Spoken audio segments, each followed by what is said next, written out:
शेतीच्या उत्पादनांची थेट विक्री करता यावी, मध्यस्थांची साखळी गळून पडावी यासाठी अकोल्यातील एका अभियंत्यानं शेतीविषयक ॲपची निर्मिती केली आहे, जिथे शेतकरी आपल्या मालाची हव्या त्या दरानुसार ग्राहकाला विक्री करू शकतात। अकोल्यातील शेतकऱ्याच्या हातात सध्या स्मार्टफोन दिसतोय। शेतीचे सगळे प्रश्न स्मार्ट पद्धतीने इथेच सुटतायत। शेतकऱ्याचा वावर संपन्न करण्यासाठी मूर्तिजापूर तालुक्यातील अमोल खंडारे या युवा अभियंत्याने वावर ॲपची निर्मिती केली आहे, ज्याला अकोल्याचे जिल्हाधिकारी जी श्रीकांत यांनी पाठबळ दिलंय। शेतकरी व्यवसाय आणि त्या निगडीत जर का आपण शेतकऱ्यांचा विचार केला तर यांना स्वतःचा माल हा जास्तीत जास्त भावामध्ये विकता यावा आणि त्यांना एक ऑनलाईन प्लॅटफॉर्म उपलब्ध करून करता यावा। त्याचप्रमाणे आज बाकी सर्व गोष्टींमध्ये ऑनलाईन प्लॅटफॉर्म आला आहे, पण जिथे 80% पॉप्युलेशन एम्प्लॉयड आहे शेती आणि शेतीपूरक व्यवसाय, तर याच्यामध्ये आपण बघू शकता की इथे ह्या गोष्टी इम्प्लिमेंट नाही झाल्या आहेत। त्यामुळे आम्हाला ही कल्पना आली आणि आम्ही ती इथे उतरवतो आहे या वावर ॲपद्वारे। अमोलचे काका एक उत्तम शेतकरी, मात्र काही दिवसांपूर्वीच त्यांनी नापिकीला कंटाळून आत्महत्या केली।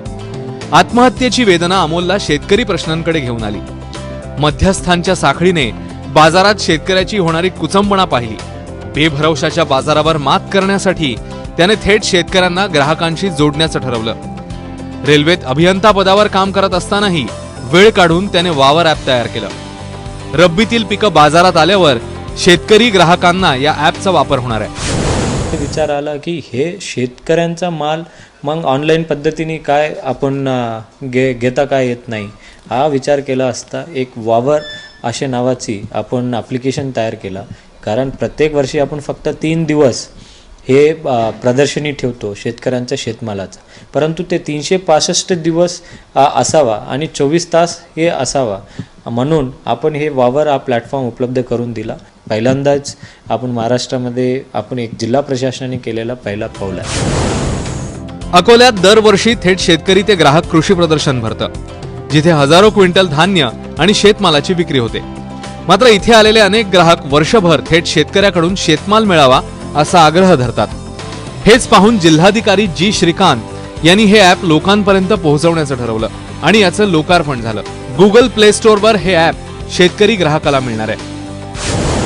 या शेतकऱ्यांनाही पण स्वतःच्या मालाचा जास्त भाव मिळणार आणि ग्राहकांनाही तोच माल कमी भावात घेता येईल। तर त्याप्रमाणे कारण इथे आपण जी मधातली पणन साखळी असते की दलालांपासून किंवा बाकीच्या गोष्टी, तर ह्या आपण कमी करून त्याचप्रमाणे शेतकऱ्याला स्वतःचा डायरेक्ट माल ग्राहकाला विकतोय, त्यामुळे त्यालाही स्वतःच्या मालाचा नक्कीच भाव जास्त मिळणार आहे आणि ग्राहकांना पण तो कमी भावात ते परचेस करू शकतील। त्याप्रमाणे दोघांचाही आपण यामध्ये फायदा मिळू शकतो।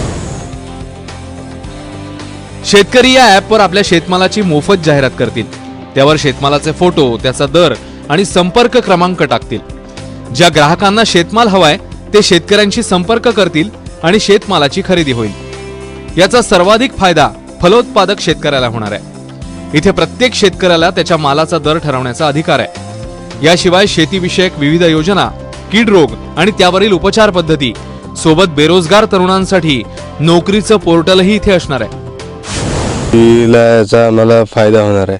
शेती ॲप्समुळे शेतात जो पिकवलेला माल आहे तो बाजार समितीला न्यायचा खर्च व तिथं हमाली लागणारी दलाली हा त्या ॲप्समुळे हा चांगला फायदा शेतकऱ्याला मिळणार आहे। आधुनिक तंत्रज्ञानाने शेतकऱ्याचं जीवन सुखी होऊ शकतं, मात्र हे तंत्रज्ञान शेतकऱ्याच्या बांधावर पोहोचतच नाही। हेच तंत्रज्ञान पोहोचवण्याचा अमोलचा प्रयत्न आहे। बाजाराला खुलं करण्याकडे हे एक पाऊल आहे, ज्याचा फायदा बळीराजाच्या उन्नतीसाठी होणार आहे। उमेश अलोने, ABP माझा, अकोला।